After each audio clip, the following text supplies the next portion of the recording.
இப்போ வந்து பிஜேபி இருந்தது. பிஜேபி வந்து ஏற்கனவே வந்து பொதுச்செயலாளர் சொல்லிட்டாரு. நேற்றும் சரி, இன்னைக்கும் சரி, நாளைக்கும் சரி, எப்பவும் சரி, இப்பவும் சரி, அப்பவும் சரி, இனிமேல் பிஜேபி உறவே கிடையாது சொல்லி கழட்டி விட்டாச்சு.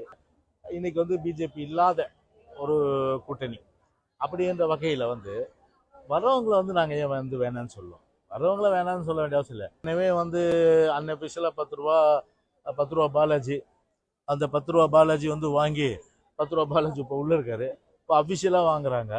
அஃபிஷியலாக வாங்குறது அது அரசு கருவூலத்துக்கு போதா இல்லை தனிப்பட்ட கருவூலத்துக்கு போகிறதான்றது ஆண்டவனுக்கு தான் வெளிச்சம். இந்த ராசா வந்து திகார் ஜெயில் போனார்.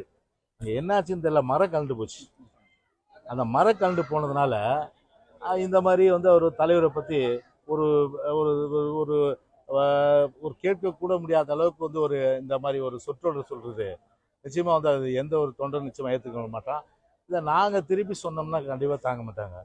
மொத்தத்தில் மரம் கலந்து போன ராஜா அவருடைய தலைவருக்கு நான் சொல்ல முடியும், தலைவர் சொன்ன எங்கள் எம்ஜிஆரை சொன்ன மாதிரியே சொல்ல முடியும், உங்கள் தலைவர் லூஸு, உங்கள் தலைவர் புள்ள லூஸு, உங்கள் தலைவருடைய பேரன் லூஸு, மொத்தத்தில் உங்கள் கட்சியில் இருக்க எல்லாம் லூஸு போங்கடா. இப்போ வந்து பிஜேபி இருந்தது. பிஜேபி வந்து ஏற்கனவே வந்து பொதுச்செயலாளர் சொல்லிட்டாரு. நேற்றும் சரி, இன்னைக்கும் சரி, நாளைக்கும் சரி, எப்பவும் சரி, இப்பவும் சரி, அப்பவும் சரி, இனிமேல் பிஜேபி உறவே கிடையாது சொல்லி கழட்டி விட்டாச்சு.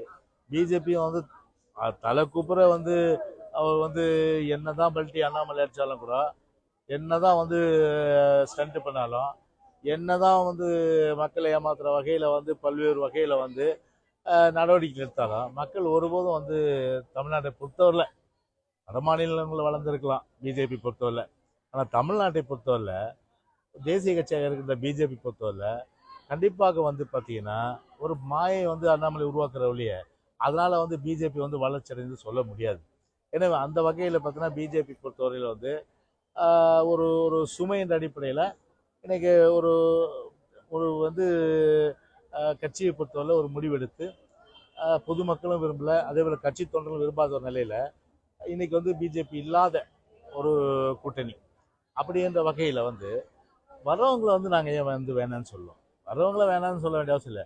இப்போ வந்து அதிமுகவுக்கு வந்து வரலாறு எல்லாமே உண்டு. பல காலகட்டங்களில் வந்து ஒரு தனித்தன்மையோடு மக்களை சந்தித்த இயக்கம் அனைத்து இந்திய அண்ணா திராவிட முன்னேற்ற கழகம். அதில் எந்த மாறுபட்ட கருத்து இல்லை. ஆனால் மற்ற கட்சிகள், சில கட்சிகள் அதுலேயே வந்து அவங்க வந்து நான் எங்கள் கூட்டணியில் வந்து வரேன்னு சொல்லி விருப்பப்படும் போது அது எப்படி நம்ம வந்து வேணான்னு சொல்ல முடியும்? அது எந்த கட்சியும் நான் சொல்ல மாட்டேன். நான் அது வந்து இறுதி பெறும்போது தான் அது பொதுச்செயலாளர் சொல்லுவார். அது அதனால் வரவங்களை வந்து நம்ம வேணான்னு சொல்ல முடியாது. அதில் வரவங்களை வந்து சேர்த்து ஒரு ஒட்டுமொத்தமாக வந்து ஒரு பாசிச சக்தி, ஒரு தீய சக்தி, புரட்சிகள் அடையாளம் காட்டிய தீய சக்தி திமுக. ஏன்னா மக்கள் விரோத சக்தி, ஒரு மக்களுக்கு எந்தவித நன்மை செய்யாத ஒரு சக்தி, மக்களுடைய விரோதத்தை முழுமையாக சம்பாதித்த ஒரு சக்தி, அடிப்படை கட்டமைப்பு வசதிகள் எதுவும் செய்யாத ஒரு சக்தி, விலைவாசி வந்து சட்ட ஒழுங்கு சீரர்கள் வந்து எல்லா விதமான அளவுக்கு வந்து ஒரு பெரிய அளவுக்கு வந்து மக்கள் துன்பப்படுகின்ற ஒரு ஆட்சி நடத்தி இந்த ஆட்சியை அப்புறப்படுத்தணும்.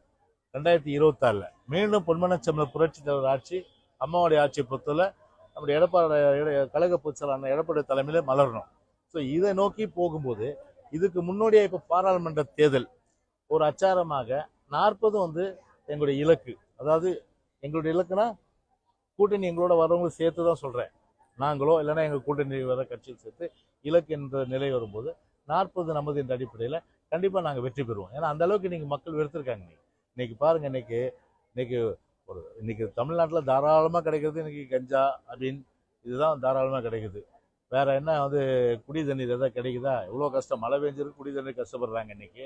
இன்னைக்கு மக்கள் வந்து அடிப்படை கட்டமைப்பு வசதி இல்லை, விலைவாசி ஏறிட்டு இருக்கு, சட்ட ஒழுங்கு மோசம், அப்புறம் வீட்டு வரி உயர்வு, சொத்து வரி உயர்வு, பால் வரி உயர்வு, இப்படி பல்வேறு வரி உயர்வுல மக்கள் வந்து இன்னைக்கு கஷ்டப்பட்டுட்டு இருக்காங்க. அப்படி வந்து கஷ்டப்பட்டுட்டு இருக்கும்போது எதை பற்றியும் கவலைப்படாம, அதாவது ரோம் நமக்கு தீப்பற்றி எரியும் போது நீரோமனை பிடில் வாசித்த கதையை இன்னைக்கு வந்து எதை பற்றியும் கவலைப்படாத சிஎம் ஒருத்தர் அவர் இங்கே தமிழ்நாட்டில் இருந்தாலும் ஒன்று தான், இல்லைனாலும் ஒன்று தான்.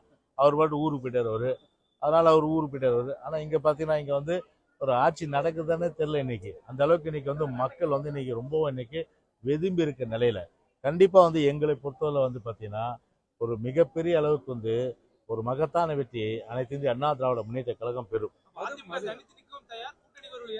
என்னங்க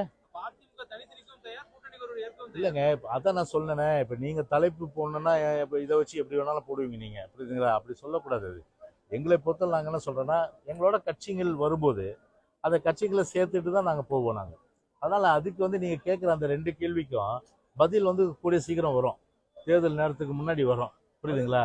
அதனால் எந்தெந்த கட்சி எங்களோட இருக்குன்றது தேர்தல் நேரத்தில் சொல்லுவோம்.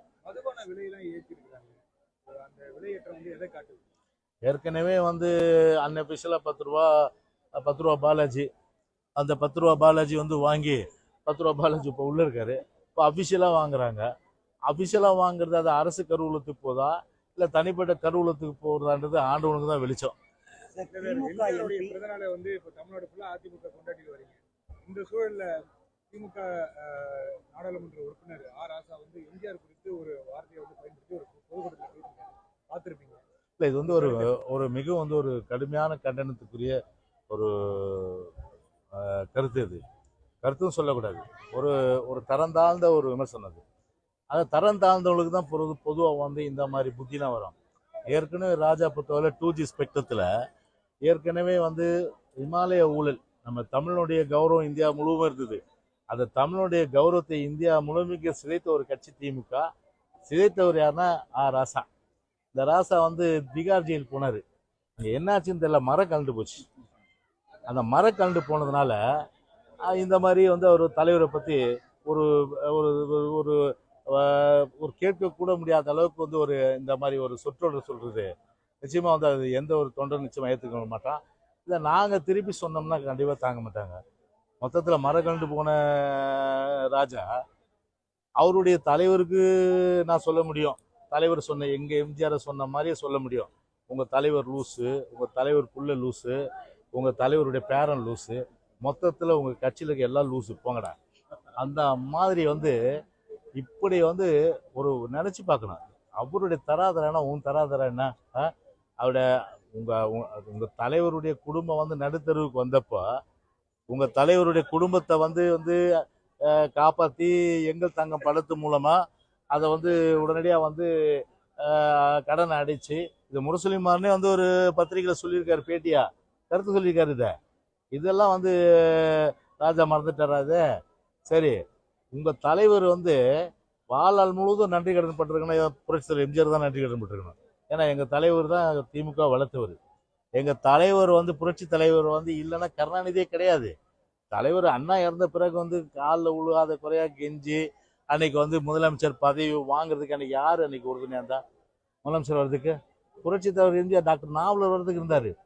ஆனால் அதை தடுத்து எப்படியாவது என்ன கொண்டு வாங்கன்னு சொல்லிட்டு கெஞ்சி அந்த அளவுக்கு வந்து புரட்சி தலைவர் வந்து முதலமைச்சராக உருவாவதற்கு அன்னைக்கு வழிகோலிட்டவர் புரட்சி தலைவர் எம்ஜிஆர்.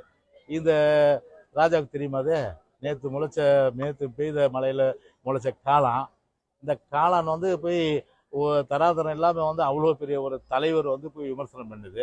தகுதி இருக்கா அந்த காளானுக்கு? இது புத்தி இருக்கா, அறிவு இருக்கா? அந்த மரம் கண்டு போன அந்த காளானுக்கு இது அது யோசிக்கணும். நம்ம தலைவருடைய குடும்ப கடன் அடைச்ச மாபெரும் தலைவர், பொதுச் செயலாளர் பக்கத்தில் இருக்கார் துரைமுருகன், அவரை படிக்க வச்சது யார்? போய் கேளு, ராசா போய் கேளு, பொதுச் செயலாளர் யார் படிக்க வச்சாரு? சம்பாதித்த சொத்தெல்லாம் தானம் தர்மம் வழங்கி அத்தனை பேரை காப்பாற்றி அவ்வளோ தூரம் வந்து ஈகை குணம் படைத்த ஒரு மாபெரும் தலைவர். அவரை போய் வந்து சிறுமைப்படுத்தணும்னு நினச்சா கண்டிப்பாக வந்து பார்த்தீங்கன்னா எந்த ஒரு தொண்டரும் மன்னிக்க மாட்டான். கண்டிப்பாக இதுக்கு மேலே வந்து பதில் சொல்கிறதுக்கு எங்கள் தொண்டரும் தயாராக இருப்பாங்க. வாங்கி கட்டிக்காது தயவுசெய்து, அதான் சொல்கிறேன். அதோடு மட்டும் இல்லாமல் ஒன்று நினைக்கணும், நீங்கள் வரலாறுன்னு பார்த்தா புரட்சி தலைவர் எம்ஜிஆர் அன்னைக்கு வந்து திமுகவில் இருக்கும்போது தான் இவருடைய தலைவரே வந்து கருணாநிதி முதலமைச்சராக இருந்தது, அமைச்சராக இருந்தது. அது தெரியுமா இந்த ராசாவுக்கு? நன்றி கெட்ட ராசாவுக்கு.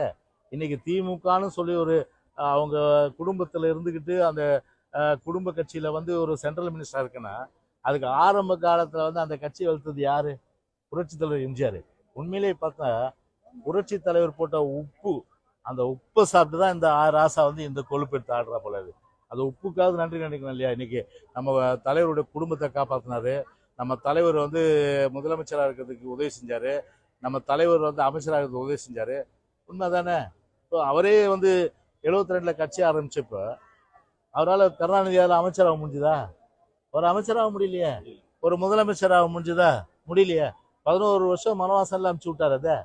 அது இந்த ராசாவுக்கு ஏன் தெரியல அது. அதில் ஒரு மகத்தான தலைவரை இப்படி நேற்று பெய்த மழையில் முளைச்ச அந்த காளான், இந்த தருதலை, இந்த மரக்கலண்டு போன அந்த ராசா வாயை மூடின்னு தான் நல்லது, இல்லைன்னா வாங்கி கட்டிப்பாங்க. அவ்வளோதான் சொல்கிறேன். அதிமுக தேர்தல் நெருங்குவதனால பாஜக விட்டு வெளியே வந்து நாடகம் ஆடுறாங்க. அதிமுக தேர்தல் நெருங்குவதற்கு பாஜக விமர்சிக்கிறாங்க. ஆனா உண்மையாலுமே வெளியே வரல. உதாரணமா பிப்ரவரி 16 நாடு முழு நடைபெறக்கூடிய போக்குவரத்து தொழிற்சங்களுடைய வேலை நிறுத்தத்துல அதிமுக தொழிற்சங்கங்கள் பங்கேற்கல அப்படின்னு ஒரு குற்றச்சாட்டை கூட்டணி கட்சிகள் வைக்கிறாங்க. அதிமுக கூட்டணி கட்சிகள் வைக்கிறாங்க. இல்லை, அதாவது திமுகவை பொறுத்தவரையில் அவங்க தான் வந்து பிஜேபிக்கு முழு கொத்தடிமை. ஏன்னா 5 வருஷம் வந்து 98 இருந்து நாங்கள் வந்து ஆக்சுவலாக வந்து வித்ட்ரா பண்ணிட்டோம். அம்மா வித்ட்ரா பண்ணிட்டாங்க வாஜ்பாய் அரசாங்கத்தை. அதன் பிறகு போய் ஒட்டிந்து யாரு 99 99 2000 2001 2003 2004 5 வருஷம் ஒட்டிட்டு அங்கே வளங்குலிக்கு இலாக்கெல்லாம் பெற்று வளமானது யாரு? இந்த குடும்பம் தானே இது. அப்போ வந்து கொத்தடிமை யார் இருந்தது? சரி, இன்னைக்கும் வந்து பார்த்தீங்கன்னா கோபேக் மோடின்னு சொன்னீங்க, இன்னைக்கு கம் மோடின்றீங்க. இன்னைக்கு மாத்திட்டீங்க நிலைப்பாடு. இன்னைக்கு மாத்தி நிலைப்பாடு. அப்போனா ஒரு எழுதப்படாத ஒப்பந்தம் பிஜேபிக்கும் திமுகவுக்கும் உண்டாயிருக்கு. அதை நம்முடைய இஸ்லாமிய மக்கள் புரிஞ்சுட்டாங்க. அதில் இவங்க என்னதான் எங்களை பற்றி சொன்னாலும் இனிமேல நம்புற மாதிரி இல்லை. ஆனால் நான் எங்களை பொறுத்தவரை சொல்கிறேன், எடுத்தா ஒரு முடிவு அது எடுத்து தான். முன்ன வச்ச கால பின்வாங்குற அந்த கதையை அனைத்து இந்திய அண்ணா திராவிட முன்னேற்ற கழகத்துக்கு என்னைக்குமே கிடையாது. அதனால் வந்து நாங்கள் எடுத்த முடிவுன்றது எப்போதுமே சரி, எப்போதுமே சரி, பிஜேபியோட உறவு இல்லை. மாநிலத்தில் அண்ணாமலை மட்டுமே குறை சொல்றாங்க. நம்ம மத்தியில் இருக்கக்கூடிய மோடியோ அமித்ஷாவையோ அதிமுக யாரும் விமர்சித்து பேசுறேன்.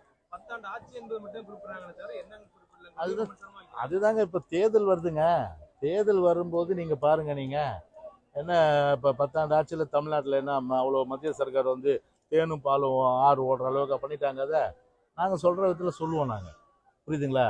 அதெல்லாம் வந்து கண்டிப்பாக வந்து யாராக இருந்தாலும் சரி தமிழ்நாட்டுக்கு இழைக்கப்படுகின்ற துரோகத்தை மக்கள் மத்தியில் கண்டிப்பாக எடுத்து சொல்லுவோம். அதில் எந்த மாறுபட்ட கருத்தும் இல்லை.